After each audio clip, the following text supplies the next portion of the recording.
So hey everyone, welcome back to my channel Legalites Hub. I'm Kanak Shukla and this is the 10th lecture in the series of Law of Torts, and today we are going to cover the topic nervous shock.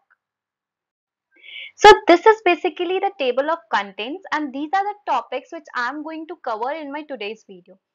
So first is what is nervous shock, essential elements of nervous shock, primary and secondary victim, and important case law related to this.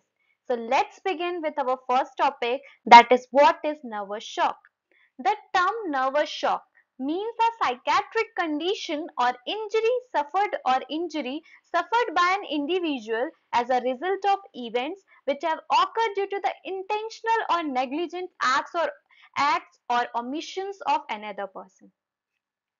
So basically, nervous shock is a psychiatric condition, or we can say it is a psychiatric injury which has been suffered by an individual due to the causation of events or results of events which have occurred due to the negligent act of any other person or any omissions of another person, due to which any person suffers the psychiatric condition or injury. This will known as nervous shock, that is the mental illness suffered by an individual due to the negligent and intentionally performing any negligent act by an individual which resulted in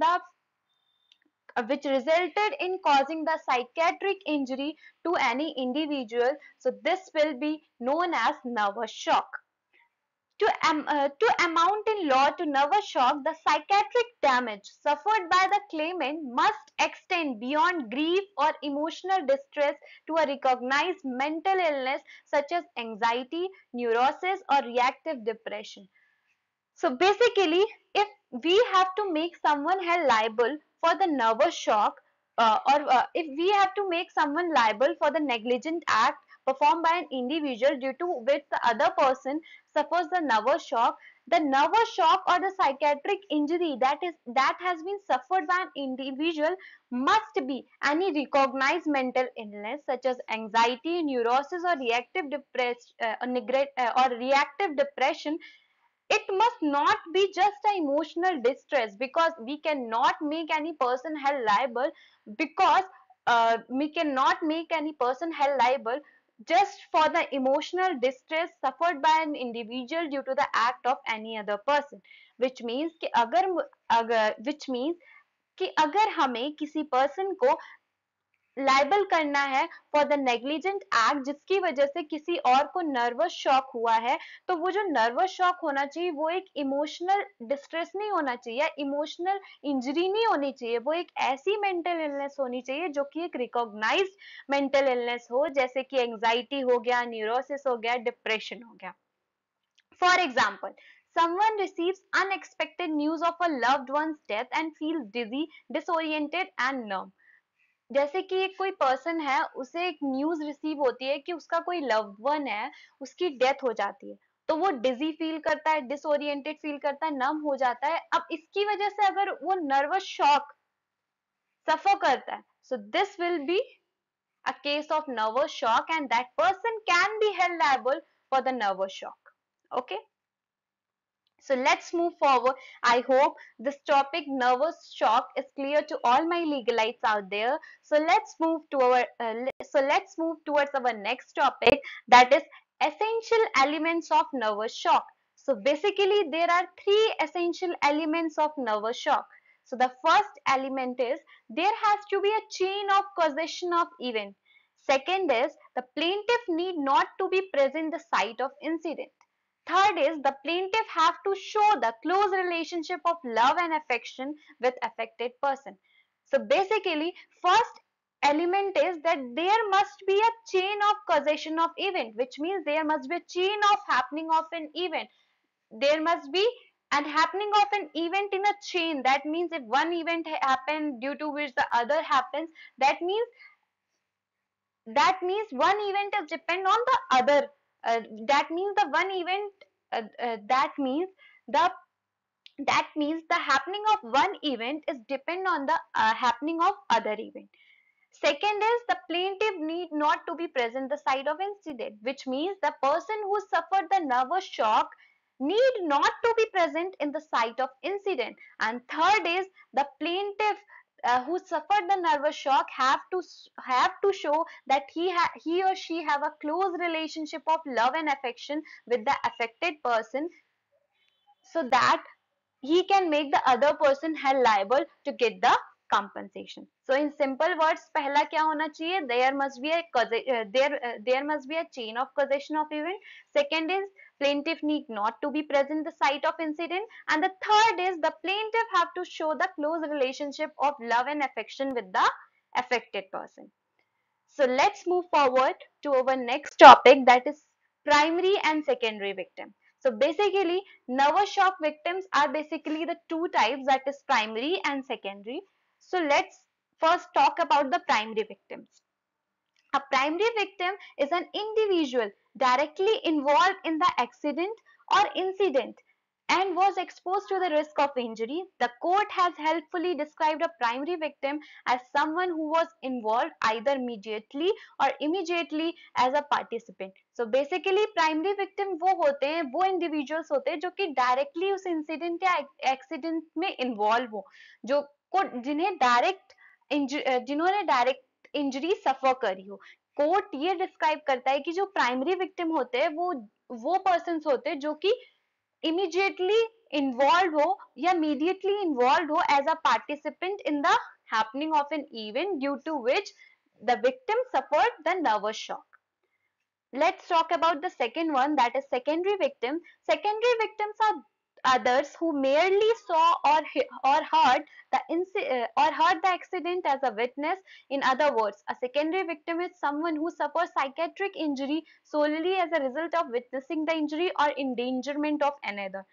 तो secondary victims वो होते हैं जो कि किसी incident को देखा हो उन्होंने या उस इंसिडेंट के बारे में सुना हो, जस्ट बिकॉज ऑफ दैट उनको नर्वस शॉक हुआ हो, तो that person can also claim the compensation for the same. Basically जो सेकेंडरी विक्टिम्स होते हैं वो एज अ विटनेस एक्ट करते हैं, वो उन्हें एक साइकेट्रिक इंजरी हो सकती है just as a result of a witness और just as a result of witnessing the injury और इंडेंजरमेंट ऑफ अनदर. जस्ट दूसरे की इंजरी या जस्ट दूसरे की इंजरी को देख करके किसी पर्सन को अगर साइकेट्रिक इलनेस हो जाती है, so that person will be considered as a secondary victim, not as a primary victim. Primary victim are basically the person who directly involved in the happening of an event or in the happening of an accident and who exposed to the risk of injury. So I hope this difference is clear to all my legalites out there. So let's move to our let's move towards our next topic, that is important case law related to this. So this is the last topic of this video. So case law is Hambrook versus Stroke Brothers 1925. What are the case facts? The defendant's employee left a lorry at the top of the steep narrow street unattended with the engine running and without having taken proper steps to secure it. The lorry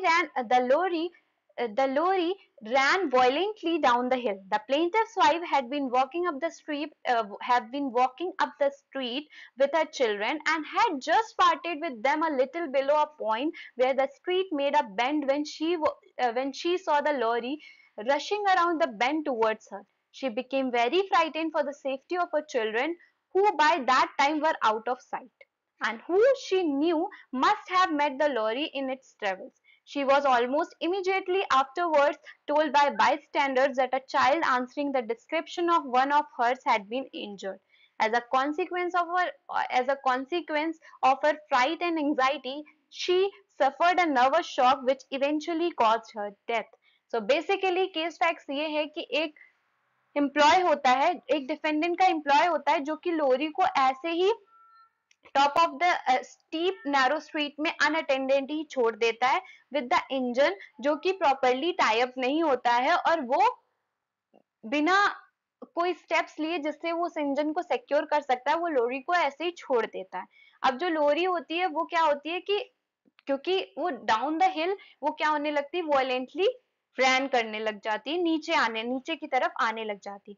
जो plaintiff की wife होती है वो just अपने जो बच्चे होते हैं उनको छोड़ करके ही आ रही होती है, और जब वो लोरी को ऐसे देखती है तो उसे ये चीज होने लगती है, ये फील करने लगती है कि ये लोरी पक्का उसके चिल्ड्रंस की तरफ भी गई होगी, या उनके चिल्ड्रंस को भी पास किया होगा इस लोरी ने, और वो डर जाती है अपनी चिल्ड्रंस की सेफ्टी के लिए। और उसी टाइम पे क्या होता है, एक लोग आते हैं और वो ये बताते हैं कि उस लोरी ने क्या करा है, उन चिल्ड्रंस को हिट कर दिया है जिसकी वजह से वो इंजर्ड हो गए हैं। और जो डिस्क्रिप्शन बता रहे थे वो बिल्कुल ऐसे रिजेंबल हो रहे थे जैसे कि उसके ही चिल्ड्रंस हो। So because as a consequence of this, वो उसे क्या हो जाता है, एंजाइटी हो जाती है और उसको नर्वस शॉक हो जाता है, और जिसकी वजह से उसकी डेथ हो जाती है। So the court judgment. The court held that the defendant lorry owner will be held liable for the act as all the essential elements were getting fulfilled, and the husband was entitled to recover for the shock inflicted on her due to the reasonable fear of immediate injury to her child from runaway lorry.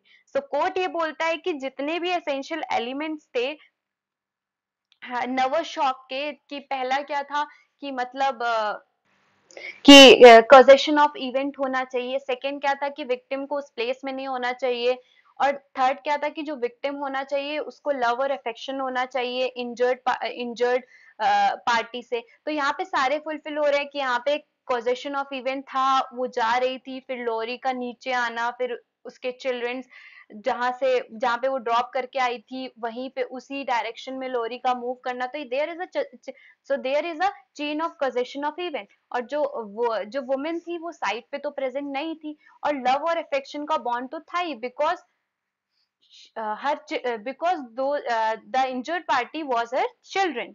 सो यहाँ पे तीनों essentials fulfil हो रहे हैं। So the court make the defendant that is the lorry owner held liable for the act for the negligent act that has been committed by his employees, due to which the woman suffered the nervous shock and due to which her children suffered injuries.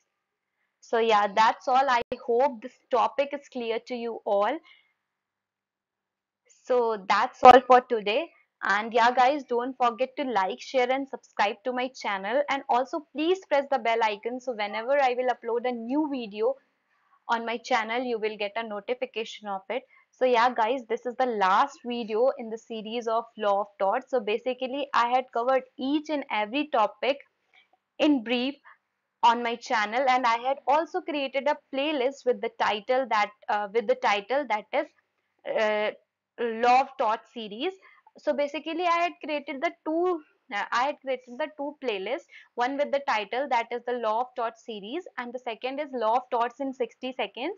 So I basically uploaded all these concepts in the form of shorts so that you can cover each and every topic in just 60 seconds. So if you want, you can visit those videos through my channel. If you want, you can visit those videos on my channel. And yeah, guys, please be with me in this whole series, and I will upload more such informative videos on my channel in my upcoming videos. So basically, I just want you to please support me, and also don't forget to subscribe to my channel so that whenever I will upload more such informative videos or videos related to a law student, you will get the all my legalites can get the notification of it. So yeah, that's all. Please keep supporting and keep loving, and thanks for watching.